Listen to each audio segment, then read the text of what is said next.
24 घंटे पहले ही Jimmy Anderson ने कहा था कि बेसबॉल स्टाइल में क्रिकेट खेलते हुए 180 की जगह 60-70 ओवर में यह मैच हम खत्म कर देंगे। इंडिया ने कहा रुको जरा सब्र करो, हम भी खेलने आए हैं, पुराने खिलाड़ी हैं। नतीजा 60-70 ओवर ही इंग्लैंड खेल पाई, लेकिन उस 60-70 ओवर में 292 पर ऑल आउट हो गई और नतीजा यह हुआ कि 106 रन से इंडिया जीती और बेसबॉल का जो बाजा है वो वाइजैक में बच गया। हाँ, टीम इंडिया का वाइजैक का जो घमंड है वो जिंदा रह गया, क्योंकि वाइजैक में इंडिया कभी हारी नहीं है। और इस जीत के हीरो जसप्रीत बुमराह रहे, इस जीत के हीरो यशस्वी जायसवाल रहे, जिनका यश फैला।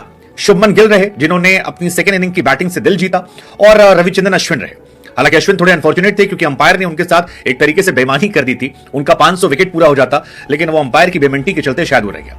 लेकिन टीम इंडिया ने कमाल का खेला, और इस कमाल के खेल का असर ये रहा कि टीम इंडिया अब WTC की रैंकिंग में नंबर 2 पर पहुंच गई है। वो इंडिया जो बहुत नीचे गई थी, वो नंबर 2 पर पहुंची है। और बेन स्टोक्स भी कह रहे हैं कि यार जिस तरह से बुमराह ने गेंदबाजी की है, उसके बाद तो मेरे मुंह से भी निकल जा रहा है कि ऐसा गेंदबाजी कौन करता है बे, बेन स्टोक्स। हाँ, वही वाला वो कह रहे हैं, अपना नाम वाला नहीं कह रहे हैं। लेकिन कमाल का मैच था, और कमाल इसलिए था क्योंकि मतलब इंडिया नंबर 2 पर है, ठीक है, लेकिन आप एक्सपीरियंस वाइज देखोगे तो इंडिया में एक्सपीरियंस था ही नहीं। आपके पास मोहम्मद शमी नहीं थे, आपके पास विराट कोहली नहीं थे, आपके पास रविंद्र जडेजा नहीं थे, आपके पास केएल राहुल नहीं थे। इंडिया सीरीज में 1-0 से पीछे ली थी। न जाने की मुझे गाबा वाली कहानी आता गई, और इसीलिए हमने कहा कि वहां हमने कहा था गाबा का घमंड टूट गया, यहां कह रहे वाइजैक का घमंड जिंदा है। क्योंकि गाबा 35 साल से ऑस्ट्रेलिया नहीं हारी थी, वहां पर हराया इंडिया ने सीरीज में 1-0 से पीछे होने के बाद नए बच्चों के साथ। यहां पर भी यही कहानी, नए लड़कों ने जिम्मेदारी संभाली। जायसवाल का यश जबरदस्त था, गिल का यश जबरदस्त था, बुमराह वाज आउटस्टैंडिंग। बुमराह को लेकर बेन स्टोक्स का जो स्टेटमेंट आया वो समझने वाली बात है। उन्होंने कहा कि Jasprit Bumrah is one of those player where you will put your hands and say wow he is too good यार, मतलब अलग लेवल पे। हमने भी पहले कहा था कि बुमराह ने वो जो एक यॉर्कर मारी थी ओली पॉप को पहली इनिंग में, जो वो अंदर आती रिवर्स स्विंग गेंद ठक से डंडा उड़ाई थी, उस पर बुमराह को एक अलग से अवार्ड मिलना चाहिए था। हालांकि बुमराह के लिए मैच बड़ा कमाल का था, क्योंकि बुमराह इस मैच में रिकॉर्ड बनाया उन्होंने। इस मैच में बुमराह ने अपने करियर की सेकंड बेस्ट परफॉर्मेंस दी, और वही था कि जहां मैटर बड़े होते हैं वहां बुमराह जैसे गेंदबाज खड़े होते हैं। आप बुमराह के लिए रिस्पेक्ट दीजिए, क्योंकि बुमराह चोट से लौटे थे, और चोट से लौटने के बाद ज्यादातर प्लेयर जो वर्ल्ड क्रिकेट में है वो टेस्ट क्रिकेट से दूरी बनाते हैं, डर लगता है कि आप दोबारा नहीं खेल पाएंगे। लेकिन बुमराह ना सिर्फ लौटे, बल्कि करियर में टॉप पर ले जा रहे हैं इंडिया को, और अपनी भी बेस्ट कर रहे हैं, और इंडिया को भी यहां से यहां। इससे पहले जसप्रीत बुमराह की जो बेस्ट परफॉर्मेंस थी वो थी 9 विकेट 86 रन देकर ऑस्ट्रेलिया के सामने। अब जो सेकंड है वो 9 विकेट 91 रन देकर। और आप ये समझिए ना कि बुमराह बड़ी टीमों के खिलाफ बड़ी परफॉर्मेंस दे रहे हैं, छोटी छोटी टीमों के खिलाफ नहीं करते। वो उनके टॉप 3 परफॉर्मेंस जो है वो ऑस्ट्रेलिया, इंग्लैंड जैसी टीम के सामने है, जहां पर आपको समझ में आता है।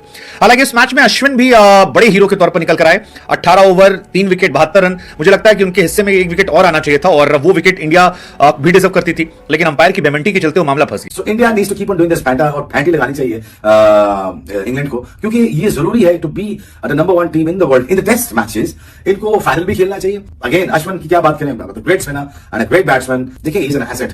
Tone is set now, and यहां से 2 टेस्ट मैच मुकम्मल आ गए हैं। अब यहाँ पे हिंदुस्तान को मथे लग जाना चाहिए इंग्लैंड के, और इंग्लैंड के मथे लग जाएगी हिंदुस्तान को, इसलिए इनको फाइनल भी खेलना है टेस्ट चैंपियनशिप का। और दूसरा, ये जो मैसअप्स हैं, सेटबैक्स, इससे बचना पड़ेगा। But I think hats off to India, the way they make come back. ये कैरेक्टर बनता जा रहा है हिंदुस्तान का कि they coming back very hard, they come back very hard. ये टीमें बनती हैं, ये टीमें बनाई जाती हैं, ये टीमों में जो बिलीफ सिस्टम जो आ जाता है, जो बिलीफ सिस्टम प्रिवेल कर जाता है टीम के ड्रेसिंग रूम के अंदर, वहां पे मजा आना शुरू हो जाता है कि यार हम अगर हार भी गए नहीं, अब इनको फेंटी लगा दिए। घंटा बजा दिया इंग्लैंड का, इंडिया ने घंटा पकड़ के बजा दिया, घंटा पकड़ के बजा दिया इंडिया ने इंग्लैंड का। अब आओ ना, अब आओ। और भाई इंडिया ने ठोक दिया इंग्लैंड को, घंटा बजा दिया पकड़ के।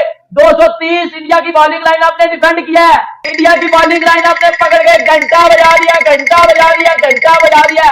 और इधर हमारा ये घंटा, ये हमारा पिछली घंटा, इससे 350 नहीं डिफेंड होते, ये 350 चेंज करवा देता है। इंडिया की बॉलिंग लाइनअप पता चल गया कि दुनिया की नंबर 1 बॉलिंग लाइनअप है। अंदाजा लगाओ इंडिया की अप्रोच का, इंडिया की इंटेंट का। रोहित शर्मा की कैप्टनसी का भाई उसने बता दिया है कि वो कप्तानी में भी सबसे आगे है। बाबर बेटा बाहर आना जरा, तेरे तो 280-90 भी डिफेंड नहीं होता, और तू कहता है कि हमारी बॉलिंग लाइनअप दुनिया की नंबर 1 बॉलिंग लाइनअप है। ये Shaheen Afridi is better than Jasprit Bumrah. Joe Root को तो आते सार भाई समझ नहीं लगने दी। ये है इंडिया की टिपिकल बॉलिंग लाइनअप। और मेरे गोपी बकरी बारबी घंटे, मेरे घंटे के किंग, तू कब जीतेगा। लेकिन क्या भाई इंडिया की अप्रोच है, मतलब वो बंदे बैटिंग में नहीं कुछ करते तो वो बॉलिंग में कर देते हैं, कभी वो बॉलिंग बैटिंग दोनों में कुछ कर देते हैं। रोहित शर्मा की कप्तानी, टीम इंडिया का वापस में जल्द रहना। इंडिया चौक कर गया है, इंडिया को तो ठूस हो गया, इंडिया की हवा निकल गया। इंडिया की हवा निकली नहीं है, उन्होंने इंग्लैंड को बोरी में डाल के मारा है। आगे पाकिस्तान की तरह बेरोजगार नल्ली खुदल टीम नहीं होगी। टीमें 230 में भी मतलब मजा आ गया। और घंटे बाहर आओ तो घंटा फट गया।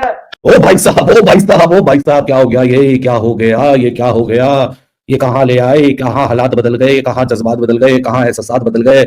ये बिल्कुल वक्त बदल गया, हरकत बदल गई, सिचुएशन बदल गई। मतलब रोहित शर्मा ने सुबह से लगा के रखा हुआ था अक्षर पटेल को, और जसप्रीत बुमराह जब पहले स्पेल के बाद गया सुबह के बाद, उसके बाद तो अक्षर और अश्विन, ऐसा लग रहा था कि रोहित शर्मा ने कोई कमेटी खुली है रोहित शर्मा की, जिसमें ये लिख के आया कि नहीं जी आप अक्षर पटेल और अश्विन के आगे नहीं देखेंगे। खास सुबह इन्होंने रन जोड़ दिए, इंग्लैंड वालों ने 3 विकेटें भी गिर चुकी थी, लेकिन ऐसा लग रहा था कि यार ये इनकंफर्टेबल ना हो जाए। 205 रन मतलब 332 रन कल चाहिए थे, 205 रन अगर निकाल दो तो सुबह के सेशन में 127 रन आ गए, लेकिन सिर्फ 3 ही विकेटें गिरी हैं। लेकिन भाई साहब पता नहीं रोहित को किसने बोला कि अब 20 मिनट रह गए, किसी ने जाके हाथ ही जोड़े होंगे रोहित के सामने, खुदा के वास्ते यार हम बोर हो गए अक्षर पटेल और अश्विन को देख के। अक्षर पटेल तो रिकॉर्ड बना लेगा कि आज एक ही सेशन में सिर्फ वही राइट हैंड के ऊपर कोई और आया ही नहीं। तो रोहित को किसी ने समझाया होगा, तो रोहित शर्मा फाइनली कुलदीप यादव और क्या कहते हैं जसप्रीत बुमराह को अटैक में वापस लेकर आया, कोई 20 मिनट पहले लंच से, और कोई तकरीबन अगले 17 मिनटों में कुलदीप यादव और जसप्रीत बुमराह ने वो 2 बड़ी विकेटें लेके दे दी। वो दोनों पार्टनरशिप जो लग रही थी और वो अपनी जगह को सीमेंट कर रहे थे। जैक क्रॉली बड़ी कैलकुलेटिव एग्रेशन के साथ आज उसने अपनी इनिंग्स को प्रोसीड किया। दूसरी तरफ जॉनी बेयरस्टो का पोटेंशियल हम सबको पता है कि बग्गा को अगर खतरनाक रन दे दो तो भाई साहब वो बेचारा टेंशन डाल देता है। और